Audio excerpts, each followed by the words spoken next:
And let me just briefly say that Jim Grismer chaired a strategic thinking group at the University of Denver that developed what I thought was one of the best summaries of the issues affecting higher education today than I've ever read. And not only was it a good overview, but he also, that report listed 60-some questions institutions could ask themselves to try to determine if they were getting in any kind of trouble. I should add, because Doug's here, this gentleman has a master's degree and a bachelor's degree from Northern Illinois University. So we, in advance, we know he's terrific, Doug, don't we? Be careful, Jim. He's going to come looking for some money. With no further ado, Jim Grismer, University of Denver.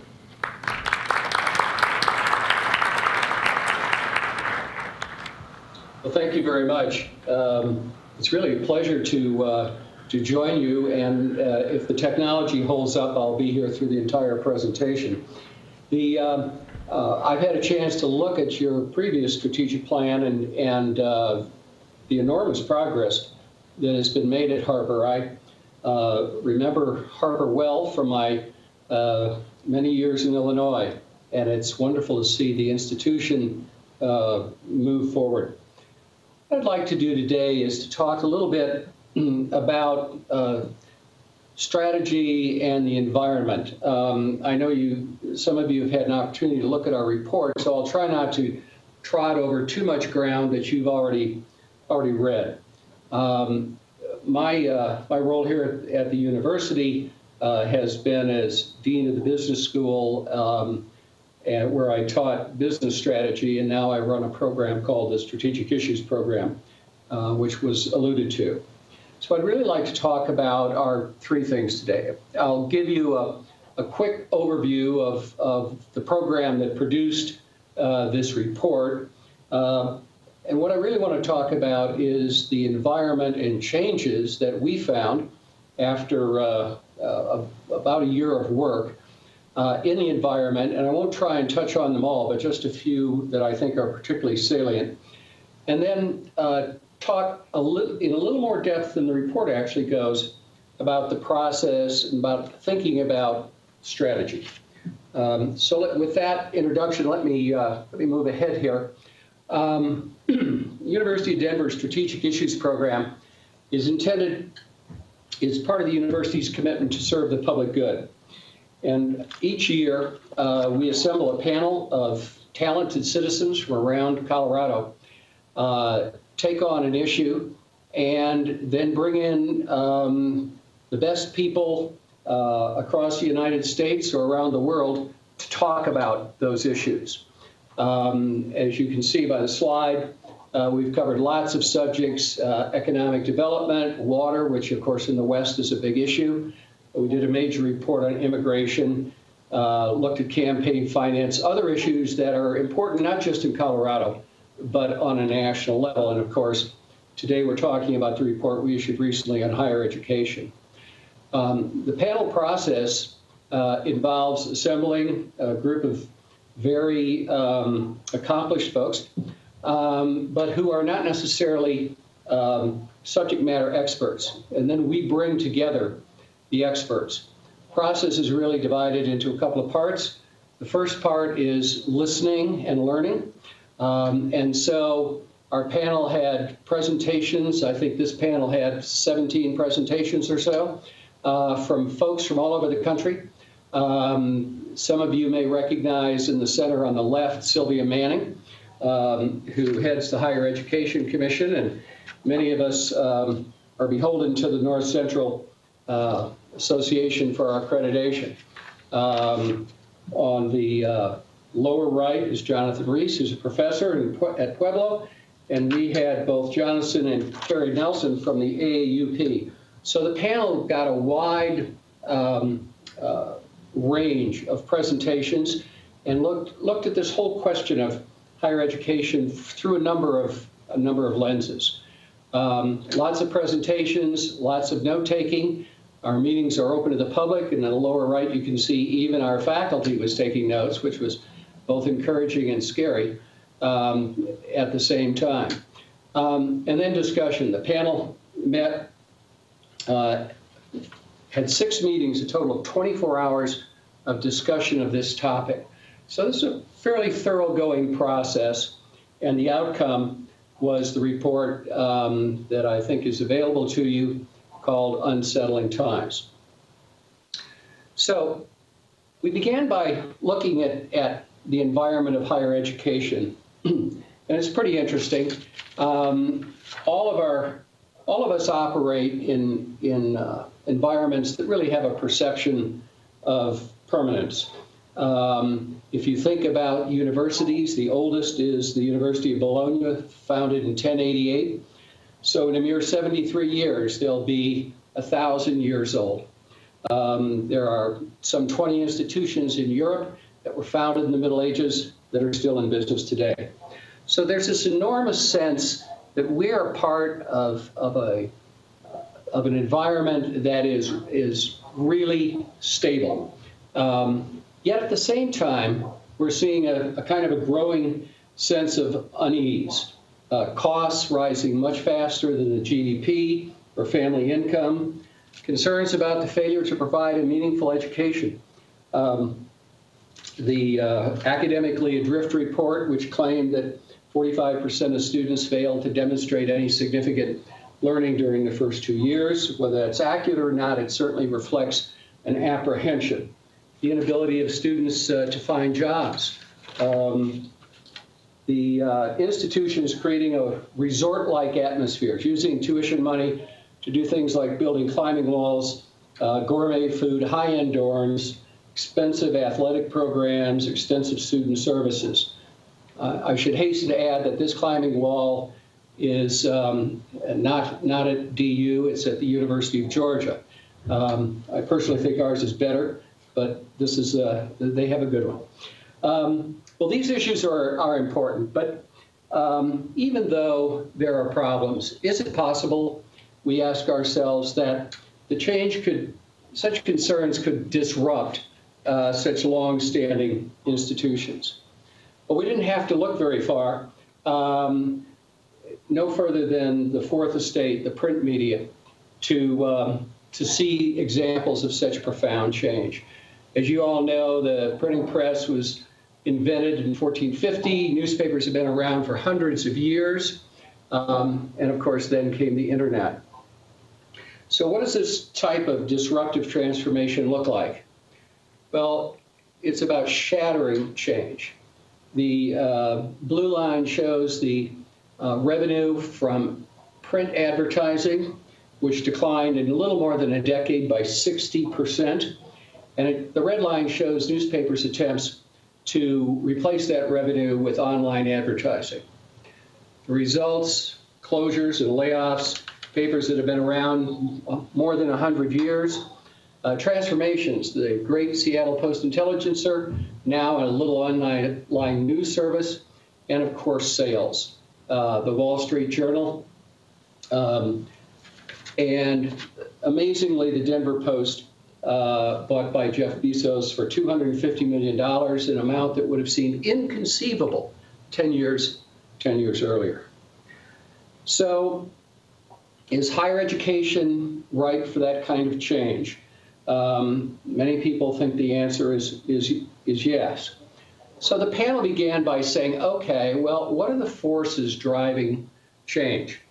And they're the kinds of things that you're familiar with: the economic forces, demographic shifts, technology, and similar situations. Now, the thing about such forces is we can't change them. No institution can change globalization. But what becomes salient from our point of view is the effect of those forces on the environment. And so the panel spent quite a bit of time listening to folks and reading and looking, and identified 10 forces or 10 conditions in the environment that we thought were important to institutions of higher education generally. These certainly may not be all of the factors, but we thought they were fairly important.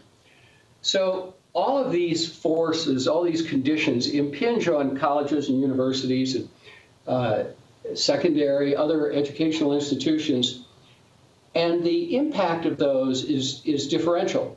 What is important to Harper College may not be important to Northwestern or to Northern Illinois, but the forces collectively certainly have an impact.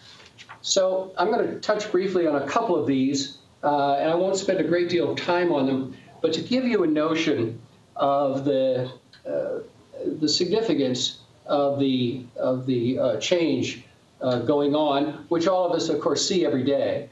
But let's start with the notion of the knowledge society. This is a sort of a good news, bad news thing, I think. The new economic order based on information, the shift from manual labor to work requiring higher level education and skills. Certainly for all of us, this represents a wonderful opportunity. It certainly establishes value for what we do, because we, institutions of higher education, produce the raw product. We produce the raw materials for the knowledge society. So that's the good news. On the other side of the ledger is the fact that these growing markets are attracting an enormously increased group of competitors. And that, coupled with other forces, I think creates the potential for significant disruption.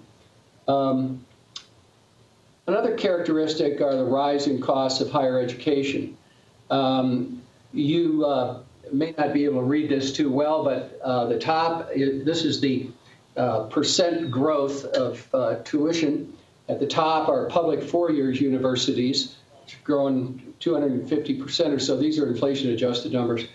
And slightly below that, about 160% or so, are private institutions. And of course, this is rate of change, not absolute dollars. The privates tend to be much more expensive. But the increase, again, inflation-adjusted, is profound.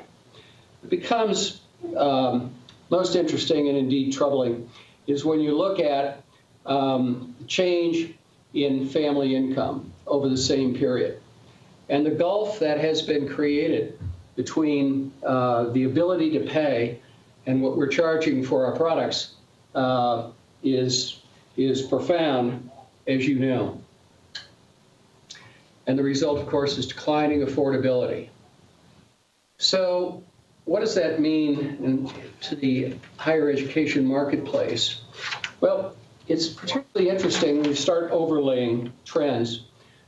This chart, which is hard to read, but I'll spot it for you, shows the percent of projected change in high school graduates by ethnicity.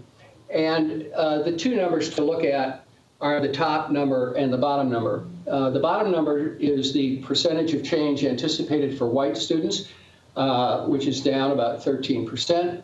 And the top number are Hispanics, which is up almost 70%, projected to be up almost 70%. At the same time, when you look at median family income, you see that the bars on the top are Asians and white families, and the two blue bars below that are Hispanics and black families. And what you see is that Hispanics, for example, and blacks earn about 57% of the family income of whites, and even a little less of Asians. Now, to reinforce the previous speaker's comment, there's no question about the value, the economic value, not to mention the social value of higher education. Yet the cost issues are significant. So the implications are pretty clear, I'm sure, to you and to us. You have declining traditional cohorts, that is generally white students, while growing market segments struggle with rising prices, even as the knowledge that they'll acquire is of greater value than ever because of the global knowledge society. So how have Americans dealt with this? Well, the answer is pretty simple. They've gone into debt. This chart shows the cumulative student debt. It happens to show it by age group. But the key, as you all know, is that student debt now exceeds all other forms of consumer debt with the exception of mortgages. And so you have a confluence of factors, economic, demographic, that are radically changing, I would offer, the environment in which we have lived in higher education. And so one sees this change and says, well, it's not surprising that people would go into debt for this because it simply reflects the economic realities of a scarce and valuable resource. Education is vital, and people are willing to pay, and they're willing to pay a lot and even go into debt. Then one might ask, but what happened if the supply of knowledge increased and it became inexpensive? Well, of course, that's exactly what's happening. We have the commodification of information. It's a global commodity today. You know about big data, which is today driving business competitive advantage. About 2 months ago, the University of Denver actually began to offer a master's degree in this area. From cyberspace to the real world, 3D printers, the Internet of Things. One can get detailed information on any academic topic, and much of it very solid. So information is no longer the private treasure of the academy. It's no longer a difficult, rare, and cloistered resource available only to those who have the time or the money to find it. So, if we think about that, the question is, what do you do when the limited and valuable knowledge for which we collectively have been charging high prices is taking on the characteristics of a commodity that is now widely available at almost no cost, very low cost? This is a disruptive change of the first order. And there is no business that I have seen or consulted with that has dealt with a problem that is any more difficult or any more complex than that we in higher education are facing. So what are the drivers? Well, I won't spend a lot of time on this because you know all about this. The first is information technology. The equation is simple. You take the power of computing, the reach of the internet, the spread of mobile devices, the capabilities of advanced software. You have a severely disruptive force afoot. Online courses, online degrees. Nobody really knows how many online courses there are. Nobody knows how many online degrees there are. However, what we do know is that U.S. News is now ranking online programs. I think NIU was one of the highly ranked schools with their education program. But very reputable institutions are involved in this. Now, you'll remember, as I do, that when online degrees first came out, schools said, well, we're going to charge the same price we charge for our regular degrees, because why would we compete against ourselves? Well, that, of course, is changing. And about 18 months ago, Georgia Tech offered a master's in computer science for a grand total of $7,000. If you were to take that degree here at DU, which you could, it would cost around $70,000. So vast economic dislocations that all of us are facing, whatever we charge, significant dislocations.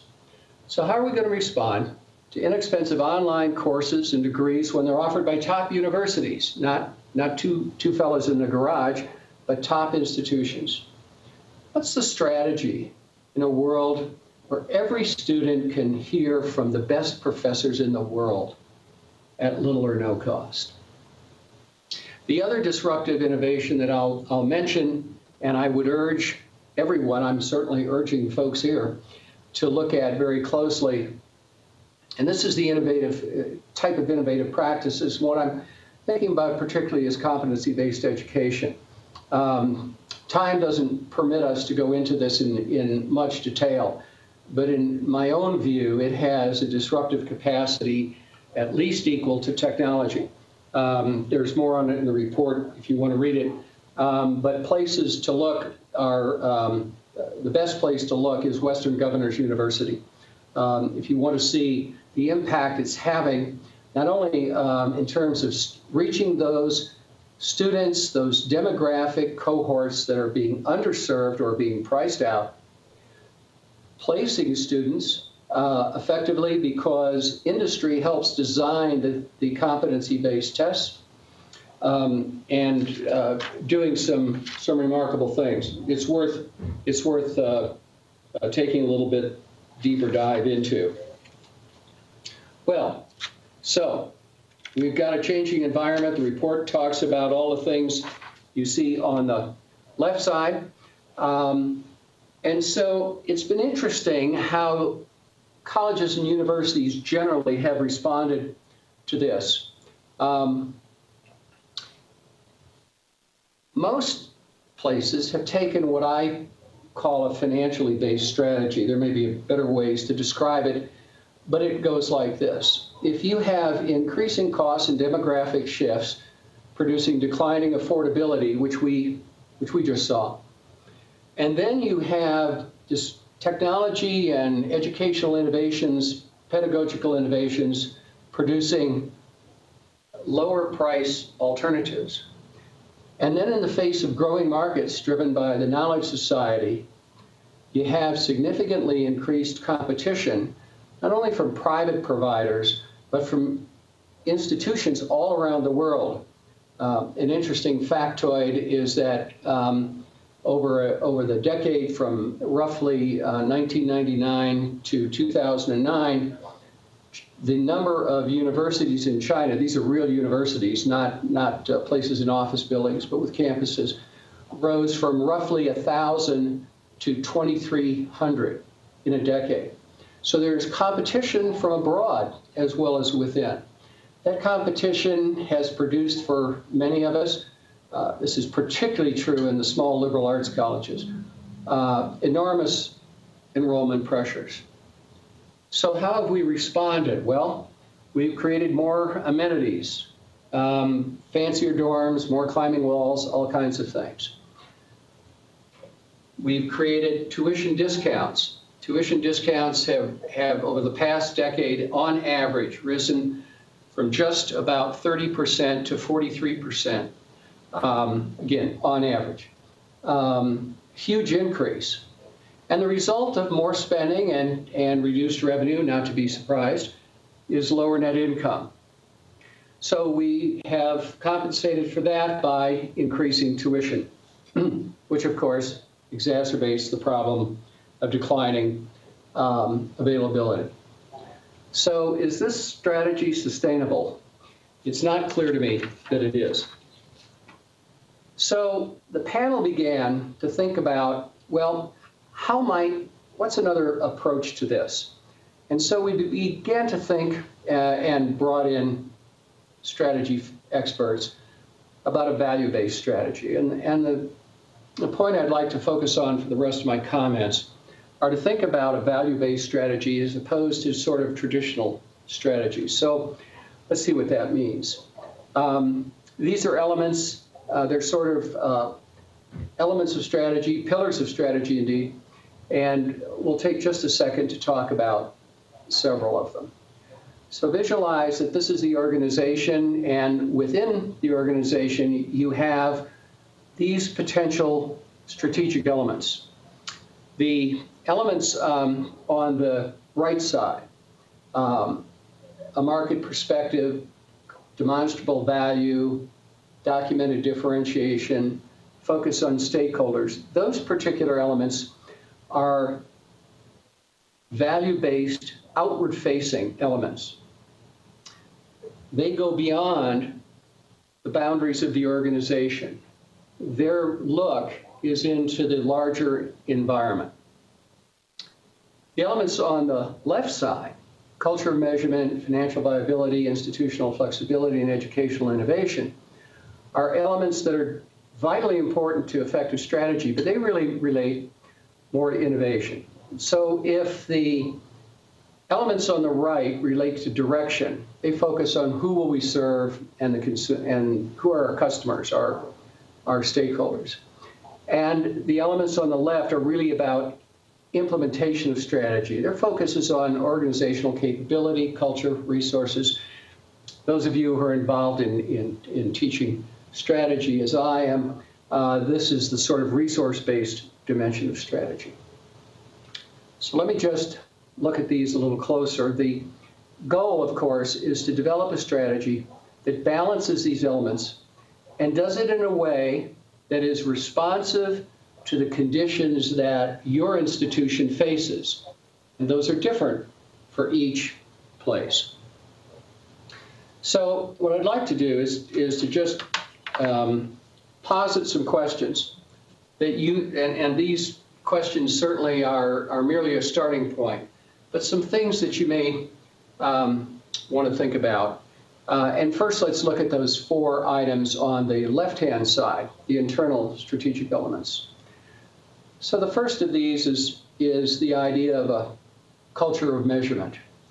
Your previous speaker made a wonderful comment about the fact that without data, you might have interesting opinions, but they are not much more than that. And so the question that I can tell you, are asking ourselves at the University of Denver, and doing so very intensely, is do we really have a culture of measurement here? And a second element are our measures strategic? Every university collects tons of data. We have a very sophisticated system here. But when you look at it, they're really operational data, when what we need are strategic data as well. And in terms of measurement, are we sharing progress with colleagues, both our successes and the things that we've undertaken that are not so successful? So there's just a few questions you might ask yourself, and as I say, there are many more. The issue of finance begins with, can we fund opportunity? But I think it's really much more than that. I think the question is financial strength, is financial viability an organizational priority? And I think it's an important question to ask oneself. I've seen and taught in institutions where just sort of hanging on was okay. The problem is you can't capture opportunities without slack resources. The question of flexibility. Institutions like ours, I'm sure not yours, are not necessarily well known for being highly flexible organizations. But can we respond to opportunities? Do we have the flexibility to actually move quickly if opportunities appear? And are we structured to be flexible?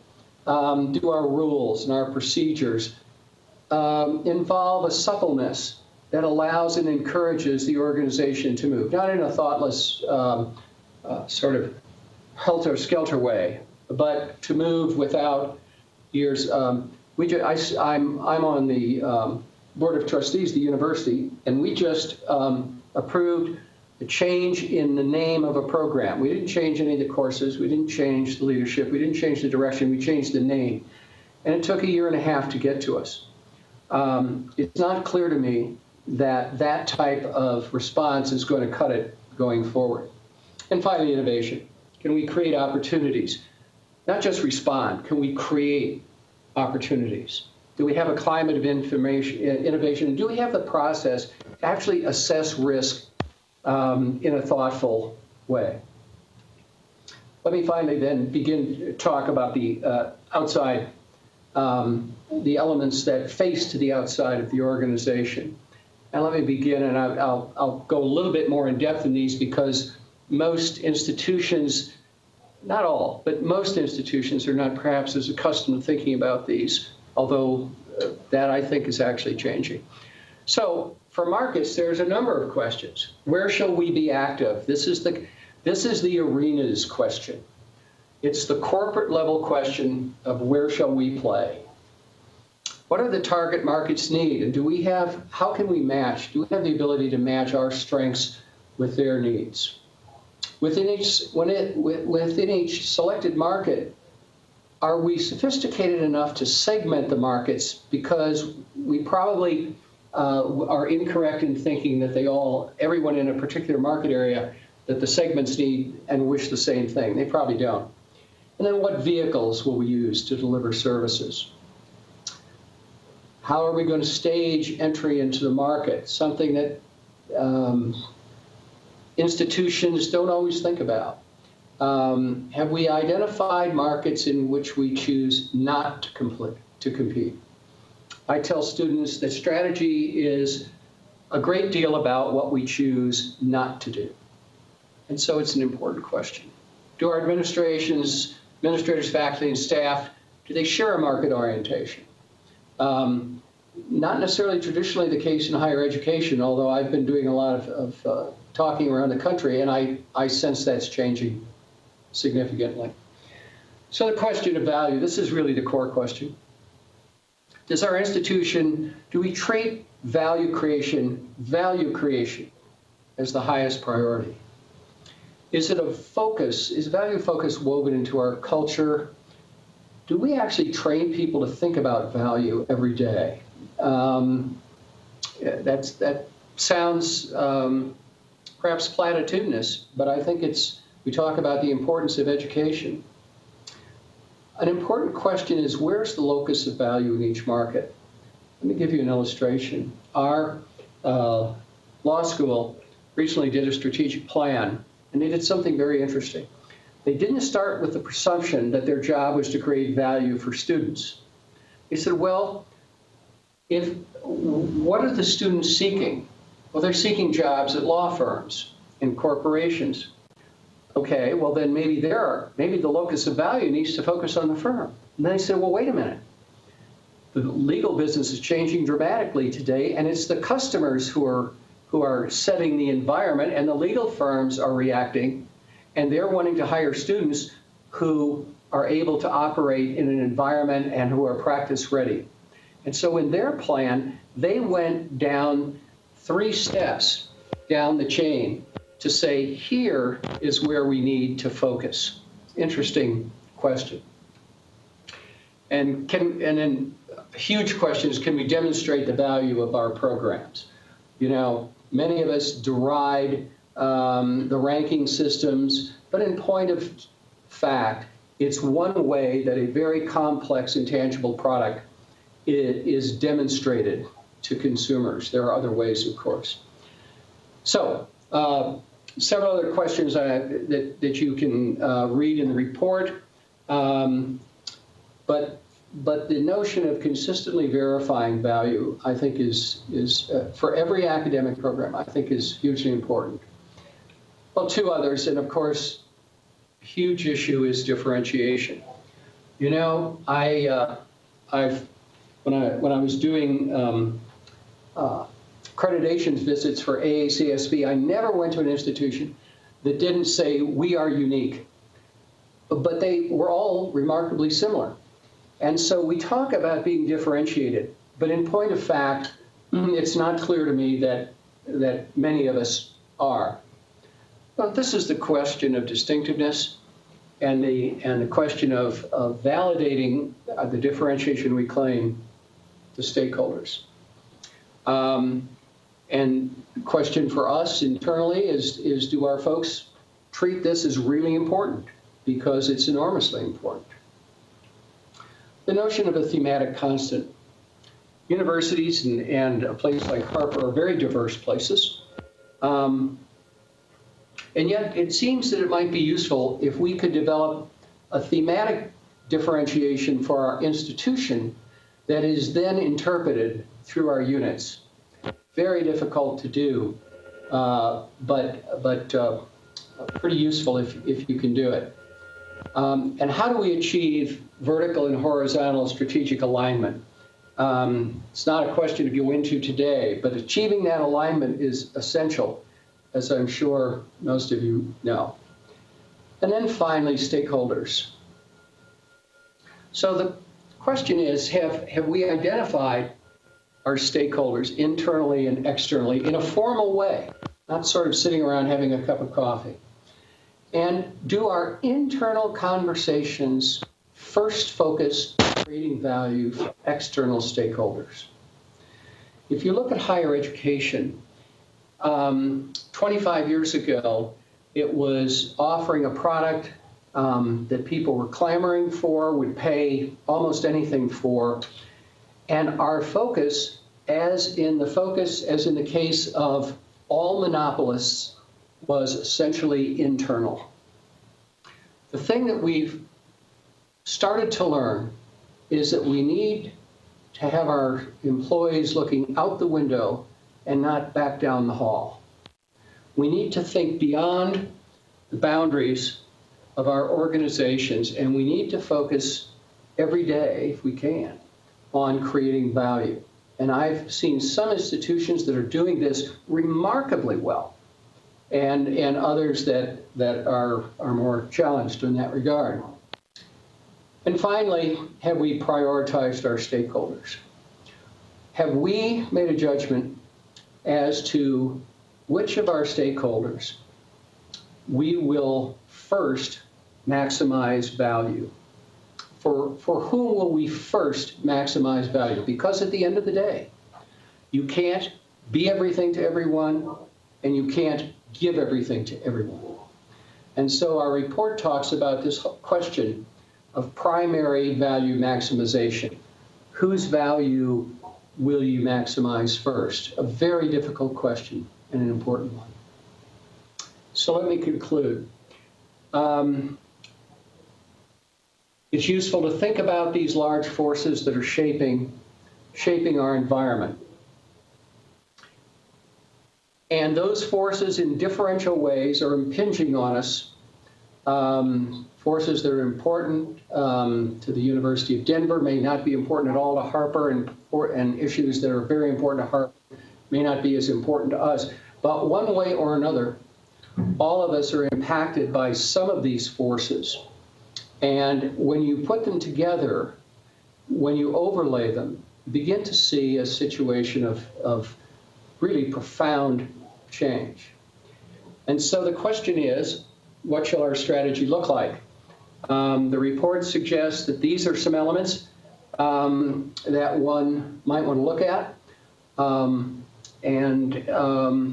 It will be different for each of us, but we think these are some areas that are useful, and the report suggests questions that university leaders such as yourselves might ask. So with that, I will thank you, and we can proceed. Thank you. Thank you so much, Jim. Please join me in thanking Jim.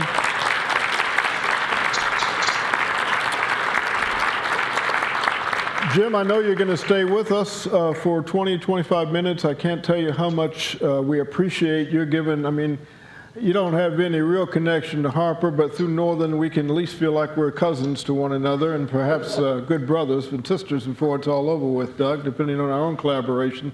But we'll enjoy you staying with us while you can and joining our panel. Our moderator, Rick Mayer, is ready to go.